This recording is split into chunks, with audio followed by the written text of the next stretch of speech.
Bonjour, bonjour et bienvenue pour cette deuxième journée de notre salon digital Bourse Live, les rencontres, des débats, des conférences, des tables rondes.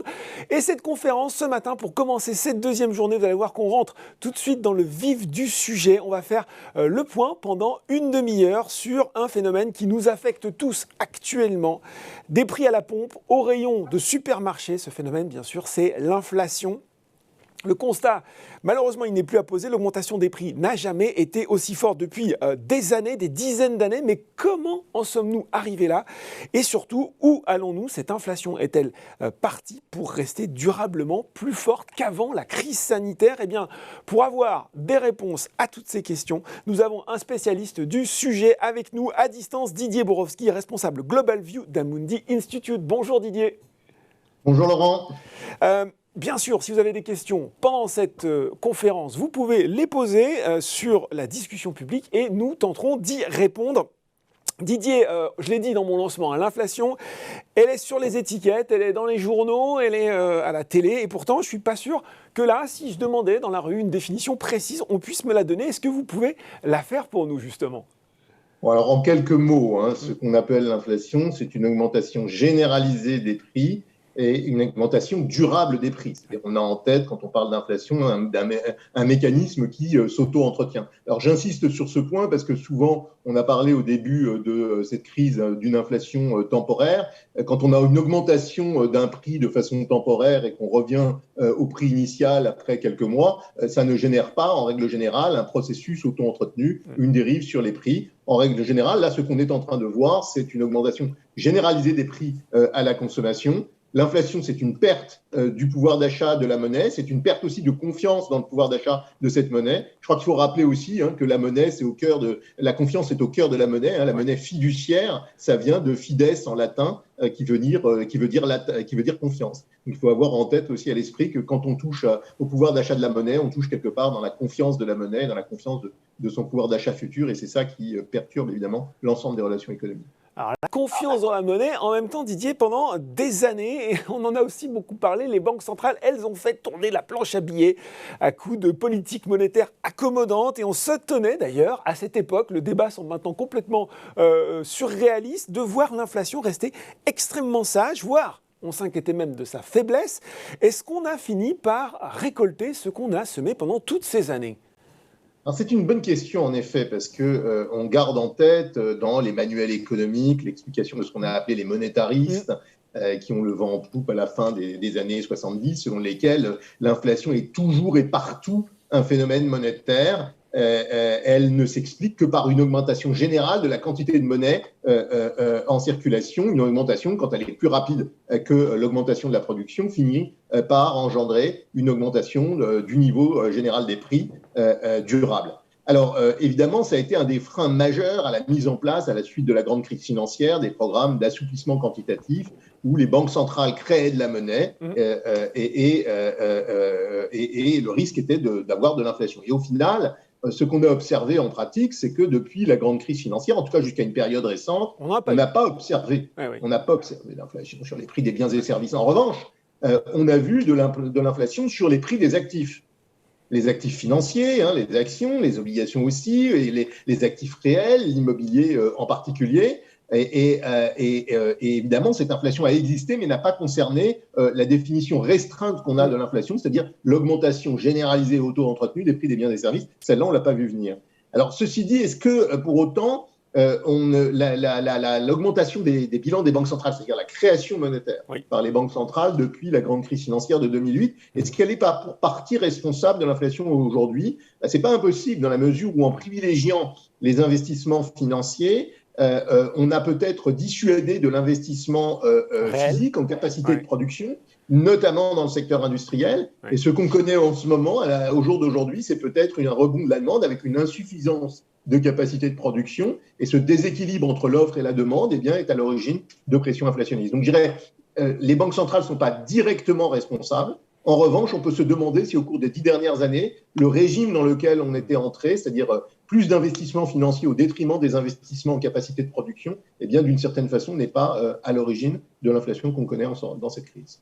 Surtout que il y a cette période dont vous venez de parler, vous venez de nous expliquer les différents mécanismes, et puis patatras, il y a la crise Covid, il y a l'économie à l'arrêt, il y a l'interruption de certaines chaînes de production, la longueur de certaines chaînes de valeur dont on se rend compte que finalement, c'est compliqué, un redémarrage de l'économie au fur et à mesure de la réouverture, et puis de l'inflation qui arrive assez logiquement, et on nous dit, à cette époque, ne vous inquiétez pas, notamment les banquiers centraux, c'est transitoire.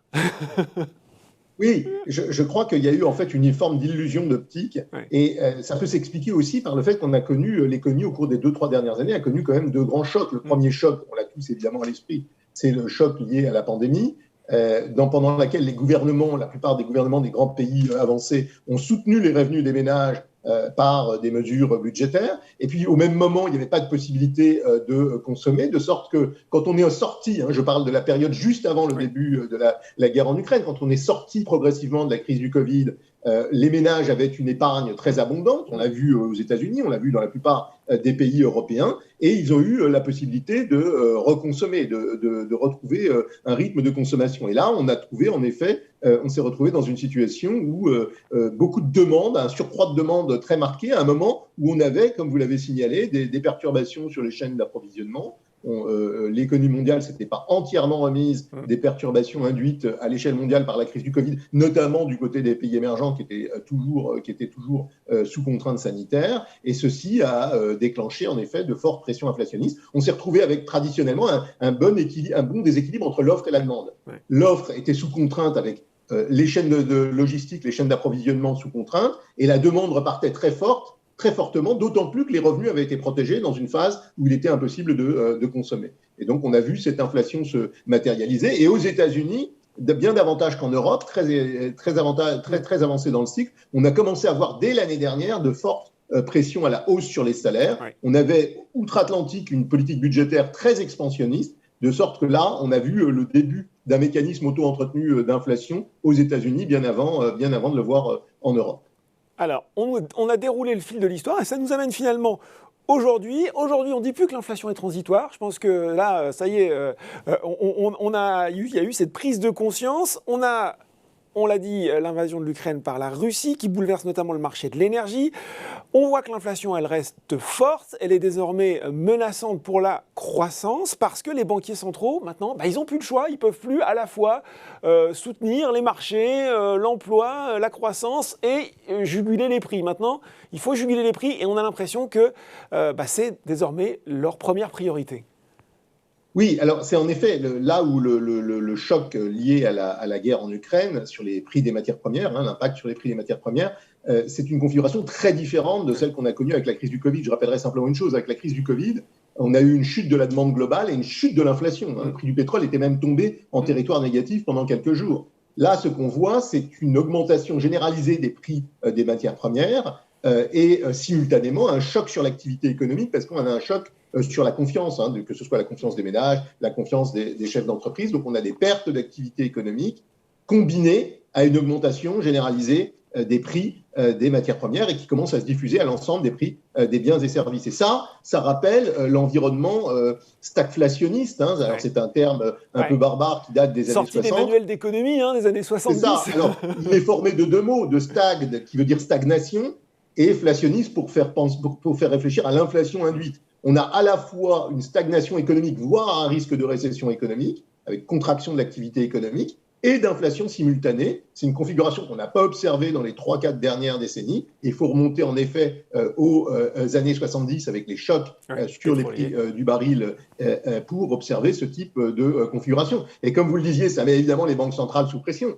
Il n'est pas question à ce moment-là de faire le même type d'expansion monétaire que lors de la crise du Covid. Les banques centrales sont bien obligées, de par le mandat, d'ancrer les anticipations d'inflation et de remonter leur taux d'intérêt. On l'a vu aux États-Unis, la remontée est très très vive. La Banque centrale européenne va elle-même sortir des taux négatifs et commencer à remonter ses taux d'intérêt au mois de juillet. Et la question est de savoir jusqu'où elles peuvent aller, ces banques centrales, sans précipiter une récession avec le durcissement généralisé des conditions de crédit. Donc la situation n'a rien à voir, en effet, avec celle qu'on a connue au moment de la crise du Covid, même si on a évidemment des risques de récession non négligeables à court terme. Et puis, il y a, avec la guerre en Ukraine, la hausse de nombreuses denrées, alimentaires notamment, prix des fertilisants, on commence à voir la montée des prix des denrées alimentaires qui affecte les pays avancés, mais aussi de nombreux pays émergents. Il faut bien avoir en tête que ce choc qu'on connaît aujourd'hui, c'est un choc très asymétrique. L'Europe est évidemment la première région qui est touchée. L'Europe n'est pas indépendante sur le plan énergétique, contrairement aux États-Unis. Et au sein de l'Europe, le choc est très asymétrique. Il y a évidemment les pays d'Europe de l'Est qui sont les premiers touchés de par leur ancrage commercial avec la Russie et l'Ukraine. Mais il y a à l'intérieur de l'Europe de grandes divergences sur les taux d'inflation parce que les mesures qui ont été prises, les mesures de politique publique ne sont pas toujours les mêmes. Et on voit en France le caractère très efficace du bouclier énergétique qui a permis de limiter l'inflation, même si elle est évidemment très élevée, elle est beaucoup moins élevée que chez certains de nos partenaires commerciaux, par exemple l'Espagne, ou alors évidemment si on va plus à l'Est, ou même plus faible, elle est plus faible en France qu'en Allemagne. Et ça peut s'expliquer par certains types de politiques publiques qui cherchent à limiter la hausse des prix, des prix des matières premières. Forcément, au moment là où on se parle, le constat, quand je vous écoute Didier, c'est qu'on est revenu dans un monde inflationniste. Et si oui, inflationniste, jusqu'à quel niveau ? Alors ça, c'est en effet la grande question qui est posée aux économistes, c'est d'accord, l'inflation n'est pas temporaire, elle va un peu durer, mais quel est le bon niveau d'inflation ? Est-ce qu'on va retrouver des niveaux d'inflation à 2 chiffres et est-ce qu'on va rester dans des environnements d'inflation à 2 chiffres ? Alors nous, notre réponse, rappelle peut-être, Didier, les objectifs des banques centrales, au départ, c'est 2%. Oui. C'est 2% des prix en moyenne, en moyen terme, mais il ne s'agit pas des prix, y compris des prix alimentaires. On sait bien que les prix de l'alimentation et les prix de l'énergie à court terme peuvent énormément fluctuer. Donc il faut regarder aussi la dynamique des prix sous-jacents, entre guillemets, c'est-à-dire hors alimentation énergie, mais on voit que l'ensemble des prix, comme je l'ai dit, accélère, et la question est de savoir à quel niveau l'inflation va se stabiliser. Nous, notre sentiment, c'est qu'on ne reviendra pas rapidement sur les cibles des banques centrales. Donc les banques centrales sont évidemment, connaissent là un vrai défi pour rester crédibles. On va se stabiliser probablement sur des niveaux d'inflation qui sont plus élevés. Du fait de la transition énergétique, du fait qu'il y a une volonté de relocaliser certains pans de production ou de re-régionaliser certains pans de production. Tout cela aura probablement un prix. Alors ceci dit, il ne faut pas non plus penser qu'on va rester dans des niveaux d'inflation très élevés. Les banques centrales sont quand même à la manœuvre et souhaitent durcir les conditions monétaires pour ancrer les anticipations d'inflation. Donc, pour répondre à votre question, il faut se préparer à un niveau structurel d'inflation un peu plus élevé que celui qu'on a connu au cours des décennies passées. Ça ne signifie pas pour autant que l'inflation ne sera pas sous contrôle dans les années qui viennent. Oui, parce qu'il y a quand même, si on revient là aussi un petit peu en arrière, il n'y a pas des facteurs désinflationnistes. Pendant des années, on nous a expliqué que la mondialisation, la digitalisation de l'économie, c'était de puissants éléments désinflationnistes, voire déflationnistes, c'est-à-dire qui là provoquent carrément une baisse des prix. Ils n'ont quand même pas disparu, ces phénomènes puissants. Non, je crois que vous avez tout à fait raison de le signaler. Et là, je ferai une analogie avec le monde marin. On fait face à des vents contraires qui sont très violents. C'est-à-dire on voit bien un premier vent inflationniste que l'on constate tous au jour le jour. Il y a ceci dit des vents désinflationnistes qui vont continuer à souffler sur l'économie mondiale. Peut-être un peu moins puissants que ceux qu'on avait pu anticiper au cours des dernières années, mais ils sont toujours là. Alors quels sont-ils ? D'une part, on observe que nos économies sont dominées par des services. Et dans ces services, le taux de syndicalisation était plus faible, il y avait moins de pouvoir de négociation des salariés. Donc la force désinflationniste qu'on a connue au cours des dernières décennies ne va pas disparaître du jour au lendemain. Alors, ceci dit, attention à cet argument, parce que ce qu'on voit sur la période récente, c'est que dans de nombreux services, il n'y a pas assez d'offres de main-d'œuvre, et par conséquent, le pouvoir de négociation est peut-être en train, des salariés est peut-être en train de monter, ce qui risque de provoquer des hausses ou de générer des hausses de salaire. Il y a évidemment la digitalisation croissante des services, ça va probablement exercer une pression désinflationniste dans les décennies qui viennent. Il y a le vieillissement de la population dont l'impact est ambigu, mais disons que s'il conduit à plus d'épargne, il peut être jugé d'une certaine façon comme étant désinflationniste. Il y a aussi le fait que le niveau des dettes est particulièrement élevé. et la dette ne va pas pouvoir continuer de croître. Donc les stratégies de désendettement, que ce soit des acteurs publics, des gouvernements ou des ménages et des entreprises, ce sont des facteurs qui devraient être désinflationnistes. Mais en face de ça, on comprend qu'il y a d'autres vents très porteurs pour l'inflation. Les grands investissements auxquels on doit procéder pour financer la transition énergétique. Il y a la transition énergétique elle-même qui va s'accompagner d'une augmentation des prix des matières carbonées. Donc il y a encore quand même de nombreux facteurs qui sont inflationnistes. Et donc il faut s'attendre en fait à des à-coups sur l'inflation. Pas nécessairement une augmentation généralisée et durable du niveau des prix, mais des à-coups sur l'inflation avec des chocs sur les prix relatifs. Il y a des prix de certains biens qui vont monter beaucoup et d'autres qui resteront probablement contenus. Donc c'est une visibilité en effet bien amoindrie, j'ai envie de dire, sur l'environnement général des prix dans les années qui viennent. Est-ce qu'on peut justement terminer, peut-être Didier, vous avez déjà un petit peu évoqué, mais en guise de synthèse, terminer sur ces facteurs qui vont à terme durablement influencer l'inflation? Alors, dans les facteurs qui vont... Alors, premièrement, l'attitude des banques centrales. Ouais. Jusqu'où sont-elles prêtes à aller pour ancrer les anticipations d'inflation? De notre point de vue, elles vont sans doute... Alors, dans un premier temps, il y a une séquence très dure de politique monétaire, de montée des taux d'intérêt. C'est ce qu'on voit aux États-Unis, c'est ce qu'on va voir en Europe. Mais de notre point de vue, les banques centrales vont très vite voir la pression qui existe sur l'activité économique, sur la croissance, la montée du chômage, notamment si on tombe en récession. Je pense à la zone euro. C'est un risque non négligeable qui donnera moins de marge de manœuvre aux banques centrales pour monter leur taux d'intérêt. Ouais. Donc ça, c'est un premier élément, voir jusqu'où les banques centrales sont prêtes à aller pour ancrer les anticipations d'inflation. Il y a ensuite des politiques de soutien des États aux revenus des ménages. Alors, il ne faut pas s'attendre à ce qu'ont fait les gouvernements pendant la crise du Covid, parce que ce ne sera pas du quoi qu'il en coûte. Ouais. Mais en revanche, peut-être des mesures très ciblées qu'on a commencé à voir visant à protéger les ménages les plus vulnérables, les entreprises les plus vulnérables. Donc, on va vers des stratégies beaucoup plus ciblées qui visent en fait, et c'est ça qu'il faut bien comprendre, à éviter qu'on rentre dans ce qu'on appelle un mécanisme auto-entretenu avec des effets de second tour. C'est-à-dire, s'il n'y a pas d'aide et d'État pour les ménages les plus vulnérables ou les entreprises les plus fragiles, ça veut dire qu'au final, il y aura davantage de demandes d'augmentation des salaires et on rentrerait dans un choc type années 70 avec ce qu'on appelle beaucoup à la fois un ralentissement de la croissance et une inflation qui n'est pas sous contrôle. Donc, ce qui peut aujourd'hui... Alors, on voit bien que sur le commerce mondial, on aura une période beaucoup moins porteuse. Il faut plus attendre. C'est la fin de la grande mondialisation. Et on a eu une grande désinflation qui a été induite par ce qui se passait notamment en Asie au cours des dernières décennies, en Chine. Là, c'est la fin de la grande mondialisation. Ce n'est pas pour autant la fin de la mondialisation. On va observer des re-régionalisations. Mais on va relocaliser. Voilà, certaines productions, notamment celles qui sont jugées stratégiques, j'imagine. Exactement, c'est la thématique en effet de l'autonomie stratégique, relocaliser, voire re-régionaliser, rendre les processus de production plus résilients. Tout cela a un prix et peut se traduire en effet à court terme par une pression inflationniste. Il faudra vraiment regarder pour connaître de nouveaux équilibres inflationnistes, ce que aussi les gouvernements sont prêts à faire dans la durée.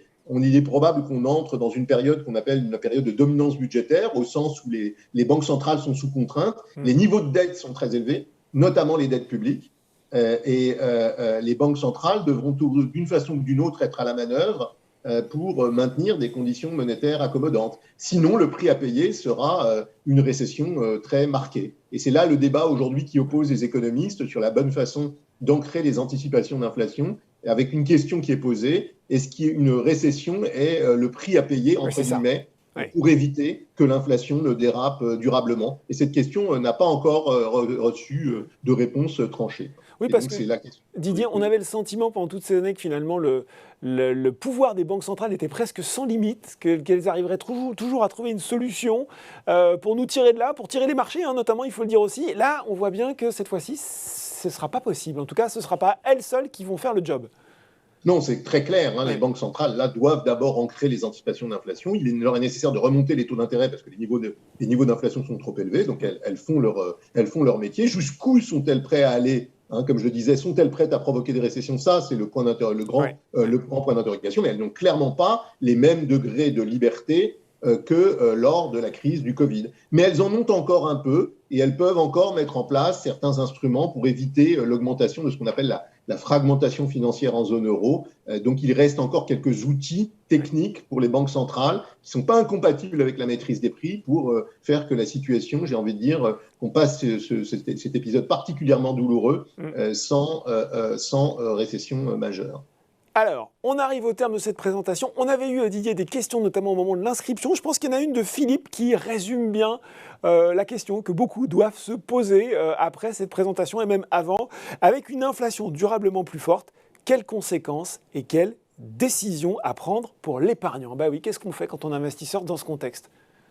Alors, le premier élément, c'est qu'il faut être prudent au jour d'aujourd'hui. Comme vous l'avez compris, il y a des vents contraires non seulement sur le niveau des prix, mais aussi sur l'activité économique et donc sur le profit des entreprises. Donc, quand on regarde l'un des premiers véhicules d'investissement auxquels on peut penser, qui sont les marchés d'actions, la prudence est de mise, car on peut connaître une récession économique et les profits des entreprises, les marges bénéficiaires des entreprises vont être sous pression.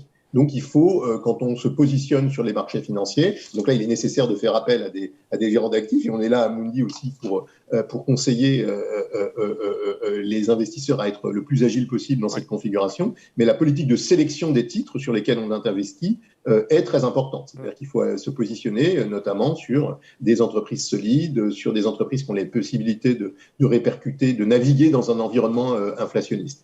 Du côté des emprunts d'État, des obligations, parce qu'il y a aussi beaucoup de placements. Sujet, là aussi, hein. Oui, alors là aussi c'est très important. Ce qu'on a vu depuis le début de l'année, c'est que les taux d'intérêt remontaient quand les bourses chutaient. Oui. Et là, les investisseurs et les épargnants n'étaient peut-être plus habitués à cette relation entre marché obligataire et marché d'actions, puisqu'en règle générale, ce qu'on disait, c'est que quand les actions baissaient, quand on avait une correction sur les bourses, eh bien, il y avait une valeur refuge. Les investisseurs allaient, se positionnaient sur les emprunts d'État et obtenaient du rendement et étaient protégés. Ça ne fonctionne plus du tout dans la période actuelle, qui est tout simplement parce qu'on a cet environnement stagflationniste. On a à la fois de l'inflation et un ralentissement de la croissance. Donc les taux d'intérêt montent simultanément, ce qui veut dire que les prix des obligations baissent au même moment où les prix des actions baissent. C'est ce qu'on a observé depuis le début de l'année. Ça peut être encore le cas. Donc il y a des possibilités techniques de se protéger contre l'inflation en étant sur des obligations indexées contre l'inflation, sur l'inflation. Mais là aussi, l'agilité doit être de mise parce qu'il n'est pas bon d'investir à tout moment. Donc il faut regarder aussi de près le type d'investissement qu'on peut faire. Et puis, il y a des investissements dans des actifs réels qui peuvent aussi protéger dans une certaine mesure contre l'inflation. On recherche à l'intérieur des actions des entreprises décotées qui savent naviguer dans un environnement inflationniste et qui ont des bilans sains aussi. Ça fait partie de la sélection des titres. Donc, attention à l'exposition sur un indice. Il faut faire une sélection accrue de titres. C'est vrai du côté des bourses, des marchés d'actions. C'est vrai du côté des marchés de dette également. Ouais, on ne va pas pouvoir se laisser porter par la tendance. Il va vraiment falloir être actif quand je vous écoute, Didier, dans le contexte qui est actuel. Hein, ouais. On avait une question de Marie aussi. Plus là, on revient un peu sur le versant macro. Est-ce que tous les efforts déployés pour la transition écologique ne risquent pas d'être une source d'inflation supplémentaire, notamment en Europe, la zone la plus engagée sur le sujet ? C'est vrai Alors, ça va être un facteur additionnel de hausse de prix. Et on pense notamment à l'impact sur les prix de l'ensemble des énergies carbonées. La transition énergétique va exiger un surcroît de demande de certaines énergies carbonées à court terme. Et alors même que l'offre va rester limitée en raison du conflit entre la Russie et l'Ukraine, notamment pour ce qui est de l'Europe, et quand on réfléchit aux prix, quand on pense aux évolutions des prix du gaz notamment. Par conséquent, en effet, les prix de l'énergie vont sans doute rester élevés, et il ne faut pas s'attendre à ce qu'ils baissent rapidement. Alors ceci dit, ils vont finir par se stabiliser. Il y aura des effets de substitution, comme on dit, qui vont se mettre en place dans la durée. Je ne suis pas sûr que ce soit quelque chose de durablement inflationniste, mais dans un premier temps, en tout cas, la transition énergétique sera perçue comme étant inflationniste par les agents économiques, tout simplement parce qu'elle va maintenir les prix de l'énergie à un niveau élevé. Et donc, on voit en fait que l'économie mondiale va connaître des successions, entre guillemets, de chocs d'offres. Et donc, c'est un choc additionnel qui augmente la probabilité de voir, en effet, les salariés demander des compensations salariales, ce qui provoquerait à ce moment-là un emballement et un enlisement dans un terrain inflationniste. On a une question de Pascal qui est tombée en direct, qui nous dit, en fait, est-ce qu'il est urgent de ne rien faire sur son portefeuille ? Je pense que ce n'est pas tout à fait ce que vous avez dit. Tout dépend aussi de l'exposition du portefeuille. Pas de rien faire, en tout cas, d'être particulièrement prudent. d'une certaine façon, il faut savoir aussi ne pas prendre de décision à certains moments en se disant qu'on aura des opportunités peut-être un peu plus nettes dans les semaines et les mois qui viennent. Donc, il n'est pas urgent de rien faire, mais il est urgent de se faire conseiller et d'être extrêmement flexible. C'est-à-dire que ce n'est pas un moment, si vous voulez, d'investissement où il faut être doctrinal. Oui. Il va falloir être agile et flexible en matière d'investissement. Pragmatique aussi, hein, oui. Et nous sommes convaincus qu'il y aura des opportunités d'investissement, mais pour dire les choses très nettement, pour un investisseur qui souhaiterait aujourd'hui se positionner à l'achat de façon indiscriminée sur les marchés d'actions, eh bien ce n'est pas le moment. Il y a des opportunités sur certaines valeurs des côtés, mais compte tenu de nos anticipations sur la croissance économique qui va rester sous pression, du risque de récession en Europe, ce n'est pas le moment aujourd'hui d'être agressif en matière de placement financier. Oui. Sélection des titres et demander conseil à des investisseurs avertis et rester flexible. Je crois que ce sont les maîtres mots qui guident notre allocation d'actifs.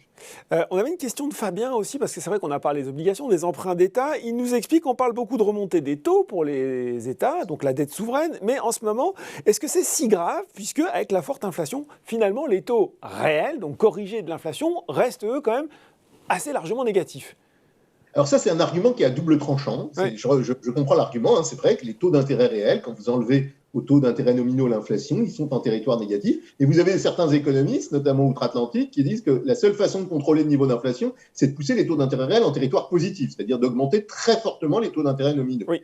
Donc, auquel cas, mécaniquement, si vous voulez, vous auriez un ralentissement, voire une récession, je pense notamment à l'économie américaine. Ouais. Alors, du côté de la zone euro, comme je le disais, on a une pression sur l'activité économique qui est très forte. On est au bord d'une récession en moyenne du côté de la zone euro, d'une récession technique. Et dans ces conditions, on anticipe que la Banque centrale européenne ne pourra pas réellement délivrer le durcissement monétaire qui est attendu aujourd'hui pour les marchés. Et en effet, les taux d'intérêt réels vont rester sans doute négatifs, ou en tout cas très faibles, ce qui d'une certaine façon va laisser quand même un peu de marge de manœuvre à court terme aux États pour venir en aide de façon ciblée aux ménages les plus fragiles ou aux entreprises qui en ont besoin.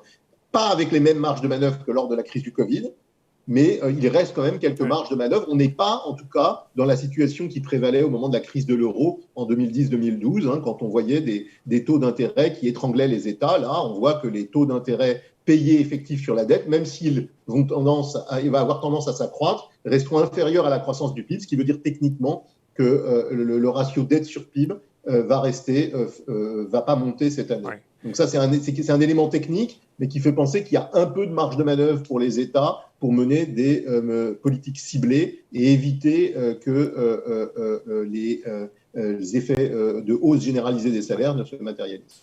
On a une question de Stéphane aussi. Conseillez-vous d'investir sur les ETF malgré l'inflation élevée? Quand je vous écoute, Didier, c'est plus là où justement l'ETF qui, j'explique pour les gens qui connaissent moins, qui va répliquer un indice sans discrimination justement, est peut-être moins indiqué, où il faut faire un choix un peu plus sélectif dans cette période. Je crois qu'il faut que vous vous rapprochiez de nos équipes commerciales. Il y a une offre d'ETF qui est vertigineuse et qui permet en réalité, les ETF, ce n'est pas uniquement des placements sur les marchés d'actions. Vous pouvez aussi avoir des ETF placés sur les marchés obligataires, sur des obligations indexées sur l'inflation. Par conséquent, il y a toute une gamme d'ETF qui permettent de répliquer en effet certains indices, qui permettent de se positionner et de naviguer dans un terrain inflationniste. Voilà, donc c'est une solution possible, Stéphane. Merci beaucoup, Didier, pour cette conférence. On arrive à son terme. J'espère qu'on a fait le tour, en tout cas qu'on a bien décrypté pour vous les différents mécanismes de l'inflation. Et puis, vous pouvez retrouver plus d'informations sur le stand d'Amundi pour Bourse Live, les rencontres. Merci beaucoup, Didier. Merci, Laurent. Et voilà, c'est fini pour cette webconférence. Mais restez avec nous, le programme continue sur Bourse Live. C'est dans 15 minutes.